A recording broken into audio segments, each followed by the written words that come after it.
A very warm welcome to the 24th episode of the podcast of the World Wind Energy Association, The World of Wind Power. It's my great pleasure to welcome you today. My name is Stefan Gsänger. I'm Secretary General of the World Wind Energy Association. And today, great pleasure to have a guest from South America, from Chile. It's a very important country, of course. This year or last year, very dynamic wind market, and we will learn more about it from Felipe Gallardo, who works with the Association of Renewable Energy, ACERA, in Chile. A warm welcome to you, Felipe. Thank you very much for the invitation, Stefan. I am very happy to be here sharing our vision about the wind market in Chile. So let's go. Yes, so maybe initially, before we start talking about the market, you would like to introduce yourself. What is your role at ACERA and what is the association doing in Chile? Or maybe also beyond Chile. ACERA was created 23 years ago, and it brings together over 150 companies around the whole value chain of the renewable energy and the storage. We have companies of different segments, different technologies, obviously renewable technologies and storage systems. In my case, I am the research director in ACERA. In my role, I work on market analysis, public policy, and regulation related with renewable energy and storage. We have to connect the private sector with policymakers and technical institutions. We promote regulations that support investment, electrification, and decarbonization. In short, ACERA helps to create conditions to a faster and more reliable energy transition. Yeah, thank you very much. So I do understand first you have quite experience, more than 2 decades, and you work for wind energy. That's why you're a member of our association. But you look at the whole picture of renewable energy, including storage. So that I think is also important that we look at how which role can wind play together with the other renewables. So please, can you share with us what's the overall picture of the power market in Chile? I mean, I think most of us know where Chile is, know that it's a special kind of the landscape of Chile, no? Very long country, but probably many will not know so much about what's the role today of renewables and what is the power market at the moment. Yes. Well, Chile electricity market has changed very quickly during the last decade. The system used to depend mainly on hydropower and thermal generation then, but today renewable are the main source present in the grid. Last year, the share of renewables in terms of generation was around 63%. So it's a very relevant amount of energy that has been generated with these kind of sources. Specifically, wind power is already a key part of this transition. During the last year, wind supply around 14% of electricity generation in Chile. So that is a part of this technology. In terms of installed capacity, the country has about 6 gigawatts of onshore wind. It represents 71 projects in operation.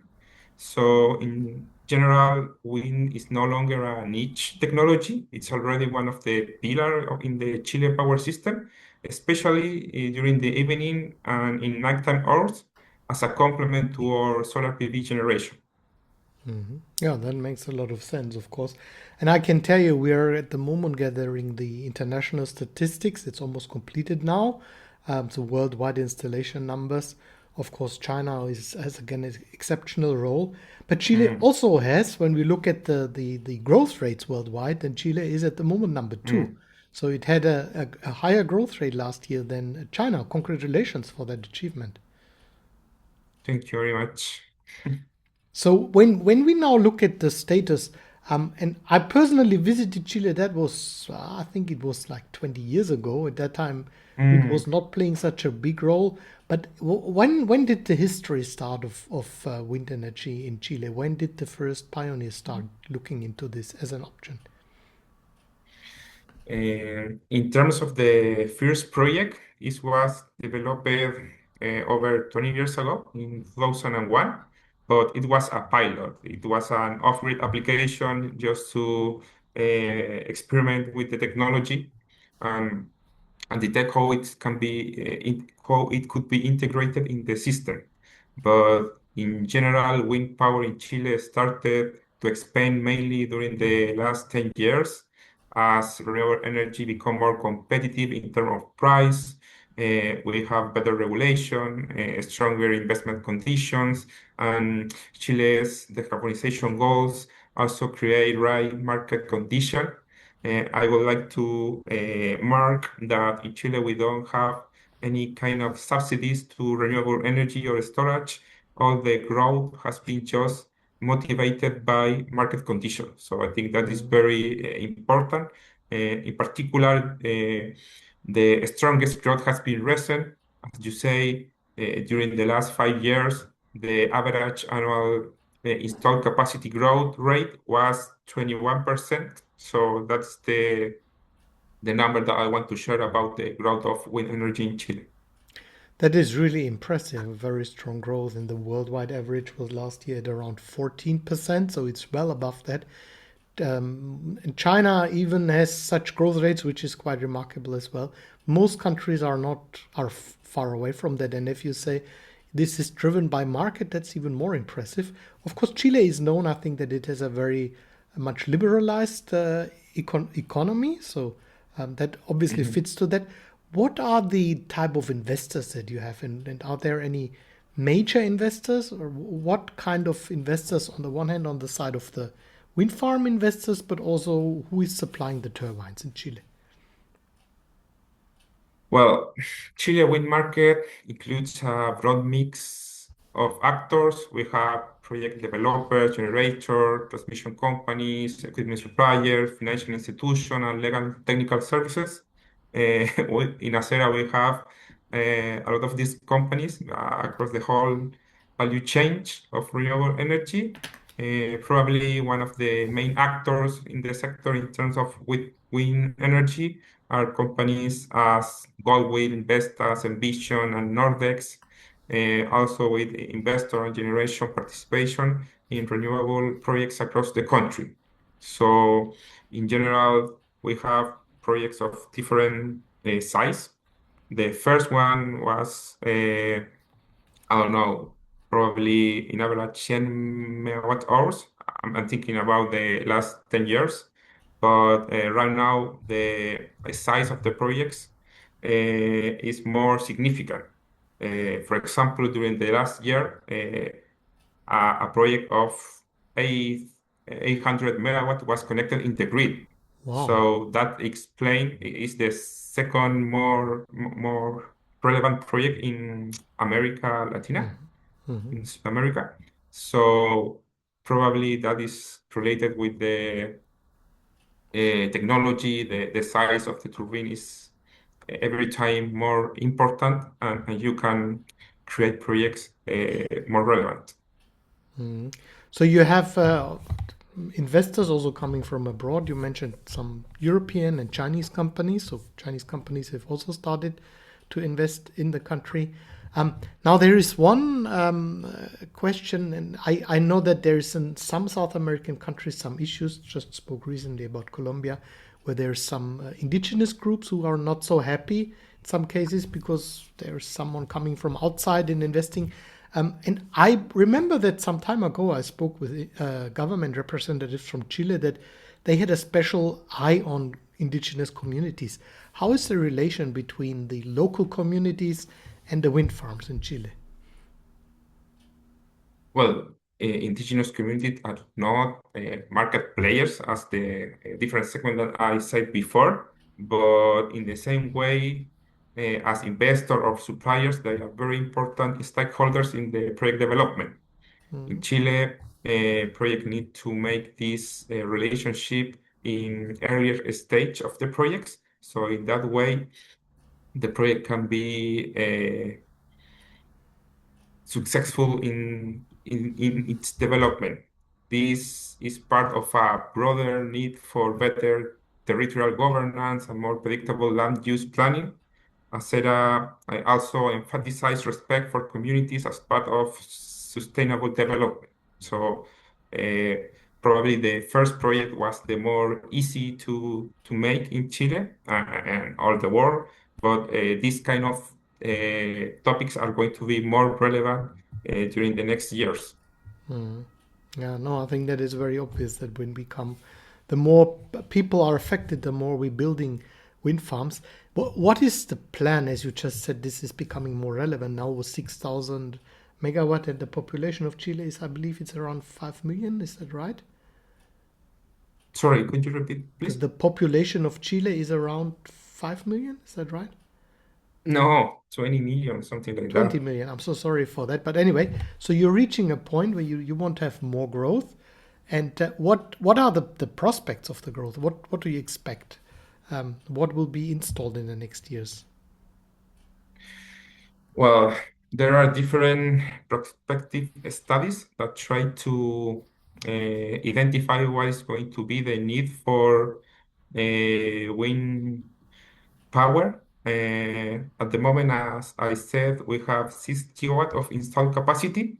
During the next year, we are going to have 7 gigawatts, but the need for the next 10 years is very significant, almost 20 gigawatts. It's going to depend of market condition, the retire of coal power plants. There are many different variables that can affect the number. But in general, we are going to keep needing these kind of projects in our grid. So how is the general market situation? Is that like in many countries is a strong growth also in electrification? So like people are like in many cases building data centers and electric cars are coming on the market, which is usually increasing the demand for electricity and that requires more wind power as well. Yes, totally.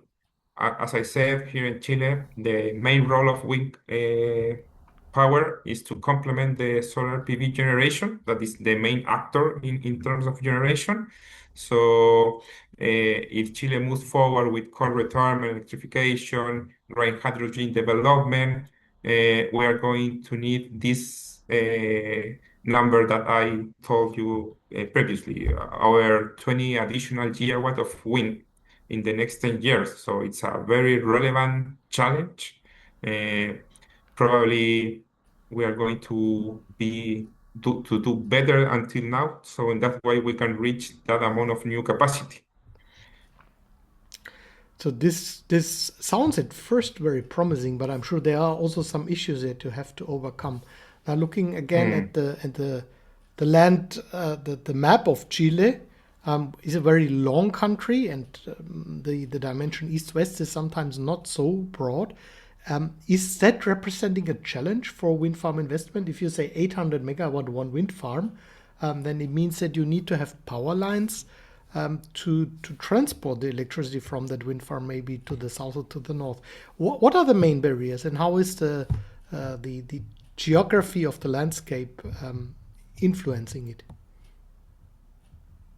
Yes, transmission is very relevant for the operation of the grid. In general, we have this potential of renewable energy that is not in the same places where the electricity demand is situated. Okay, so we need to build these power lines on. Chile has experimented a very relevant increase in the penetration of renewable, but the transmission has not the same rhythm. Okay, because in Chile generation is a private business, but transmission is regulated by the government. Okay. The government decide what are the projects that need to be built. The transmission is paid by the final customers. So during the last years, the curtailment has increased in a relevant way. and those market conditions should be internalized by the investor when they decide to develop a project or participate in an auction offering energy price. Are there any regions in Chile where there is more demand for wind power than in other regions? In general, it's going to depend of the potential. The Mm, main potential in Chile is in the north and in the south, in the extremes. mm, Okay, so probably that is going to set the need for transmission, but also we depend of the hydrology. If it's rain, we have cheap energy in the center and the south of the country. mhm, But if we don't have the support of the hydro power generation, we need to move relevant amount of energy from the north to the center, and that is a very critical point to the system operation.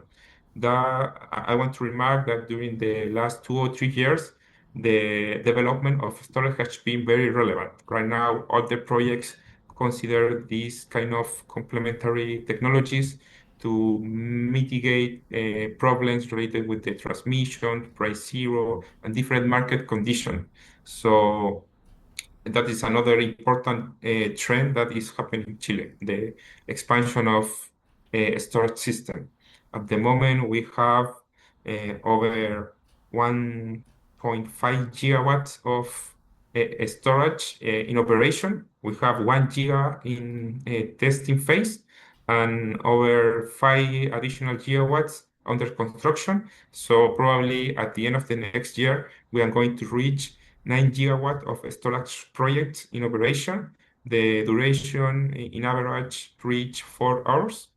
And it's a very important penetration of storage because in Chile our maximum demand is, or the peak demand is around 12 gigawatts. So the penetration is very significant, and the key role is to move energy from the day to the night.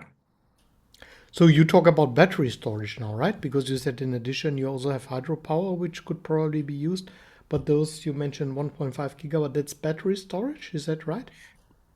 Yes, it's mainly best projects that are participating now in the market. And then so the investors that come to Chile, do they also then need to, when they, let's say they want to build a wind farm, do they also need to invest? Is that something advisable to also look into the battery storage? Do it just as one package? Yes, well, it's not 100% mandatory to develop a wind project with an storage. It's a market trend. So, as I told you previously, here in Chile, the generation market is private. So every actor defines where and how it's going to develop his project. Obviously, it needs to be okay with the regulation, permissions, and the different requirements to connect the project to the grid. But in general, this trend about hybrid projects is related with solar PV. This kind of project are mainly solar PV plus storage, and at the moment, wind has been developed as a individual technology. Okay, yeah, no, I see this is very interesting. And I think this is a trend many countries are now following. Not just look for one isolated, but look at how these things can be combined. You've mentioned and underlined a couple of times that the power market is liberalized. So there is these are private companies. So somehow needless to say, but still asking you. So for international investors, Chile is an attractive place then, and it's open in general. Yes, totally. As you mentioned, we have a liberalized market. Uh, the private sector make the investment. The government just make regulation, but it doesn't participate in the market. It's in terms of generation. Okay, so. Chile has a deadline to close coal power plants by 2040, and we have by law a national goal to reach carbon neutrality by 2050. Mhm. So those targets clearly push the system toward much higher renewable penetration. And as I told you, the prospective study shows a need for a relevant amount of energy. We have some challenges because we have increased the renewable participation in the grid in a short period of time. So some challenges are now present in the system. It is related for market regulation, uh, land use, permits, and in general is something that is going to be reviewed in this government. Actually, this month uh, changed the government here in Chile. So there is Mhm. expectation about what are going to be the priorities for the next 4 years in terms of regulation applied to the electric market. Do you expect any major changes? I understand that the current now the new government is a bit is less left, let's say, than the previous one where you had already a free market. You expect any major changes to regulation which will have an impact on investment in renewable energy? Well, in general, I think the different governments in Chile are aligned with the direction. The energy transition is a train that already left the station. Now the discussion is about when it is going to finish to be 100% ready. Okay, and that is where the discussion take relevance about the times to develop these changes. So probably here in Chile, there are two main reforms that are needed. One of them is related with the distribution segment. It was created 40 years ago, and this segment of this regulation has not experimented relevant modifications. So we need to create incentive, especially when we have a more dynamic distribution grid where the customer not just demand energy, they also can provide services to the grid. And Mhm. now we have barriers uh, to have these kind of applications. And on the other hand, there is another relevant reform that is pending yet. It is related with the short market, the transaction between generators. We have in Chile a market of audited cost. We Mhm. don't have the bids, and at the moment, this design has been changed to accommodate renewable energy, but it was originally created for a hydrothermal power generation. So right now, it's not 100% compatible with the new technologies that are present in the grid. As I told you, we have problems related with the transmission, price zero, curtailments, and all this market is not 100% enough to the new reality that is present in the system. So Mhm. that I would say that that are the main topics that could be uh, addressed in the next government. Mhm. And you, as the association, you work exactly on that. I can understand from how you speak about it to support the government in finding the solutions. Yeah, sure. As I told you, we have to connect private sector with policymaker and technical institution. We contribute with technical analysis, and this is the role that we play in Chile. So you mentioned there's already quite good progress. Actually, I think when I was in Chile around 20 years ago, there was what we now face maybe in Europe. Already Argentina Mhm. announced they would provide less gas to Chile. I think that was kind of a signal I understood at that time. So that probably was sending a signal much earlier than to many other countries around the world. Maybe you have a big advantage. Now you said 2050, that's the goal of the government to become climate neutral. what you're telling me about the power sector, it sounds as if you can reach for the power sector that even earlier than that. Yeah, sure. Probably electric sector is uh, one of the main sectors to contribute to mitigate emissions for other sectors. So, as I told you previously, we have 63% of renewable participation in terms of electricity generation. And there are different plans that try to accelerate the goal. The coal power plant are going to be disconnected from the grid in 2014. Okay. But also there are many challenges. A good um, we have a very good progress, but we need to keep following that path because some changes are needed in the grid, as I told you previously. Yeah, I think that is easy to understand when you look again at the shape of the country. Felipe, I think that was very interesting to hear from how you're progressing in Chile, what the challenges are. I wish you ongoing success, and I'm sure that you can find the solutions for that, maybe even before 2040 that you mentioned, so that you have a 100% renewable energy grid with storage, with hydro, with solar. Wind, of course, is the most important part without doubt, and then be a showcase for the rest of the world. That is also what we need. Yeah.